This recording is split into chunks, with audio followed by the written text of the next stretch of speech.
जो मनुष्य विनाशील स्त्री पुत्र धन मान कीर्ति अधिकार आदि इस लोक और परलोक की भोग सामग्रियों में आसक्त होकर उन्हीं को सुख का हेतु समझते हैं तथा उन्हीं के अर्जन सेवन में सदा संलग्न रहते हैं, इन भोग सामग्रियों की प्राप्ति, संरक्षण एवं वृद्धि के लिए उन विभिन्न देवता, पितर, मनुष्य आदि की उपासना करते हैं, जो स्वयं जन्म मरण के चक्र में पड़े हुए होने के कारण अभावग्रस्त और शरीर की दृष्टि से विनाशशील हैं।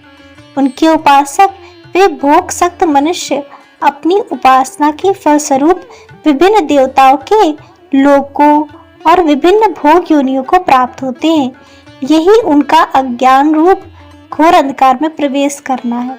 दूसरे जो मनुष्य शास्त्र के तात्पर्य को तथा भगवान के दिव्य गुण प्रभाव तत्व और रहस्य को न समझने के कारण न तो भगवान का भजन ध्यान ही करते हैं और न ही श्रद्धा का अभाव तथा भोगों में आसक्ति होने के कारण लोक सेवा और शास्त्र विहित देवोपासना में ही प्रवृत्त रहते हैं, ऐसे वो विषयासक्त मनुष्य झूठ मूठ ही अपने को ईश्वरोपासक बतलाकर सरल हृदय जनता से अपनी पूजा कराने लगते हैं। ये लोग मिथ्याभिमान के कारण देवताओं को तुच्छ बतलाते हैं और शास्त्रानुसार अवश्य कर्तव्य देव पूजा तथा गुरुजनों का सम्मान सत्कार करना भी छोड़ देते हैं। इतना ही नहीं, दूसरों को अपनी बातों में फंसाकर उनके मन में भी देवोपासना आदि के प्रति अश्रद्धा उत्पन्न कर देते हैं।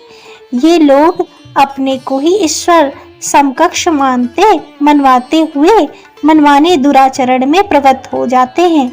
ऐसे दंभी मनुष्यों को अपने दुष्कर्मों का कुफल भोगने के लिए बाध्य होकर कुकर शुकर आदि नीच योनियों में और रौरव कुंभिपाक आदि नरकों में जाकर भीषण यातनाएं भोगनी पड़ती हैं। यही उनका विनाशशील देवताओं की उपासना करने वालों की अपेक्षा भी अधिकतर घोर अंधकार में प्रवेश करना है।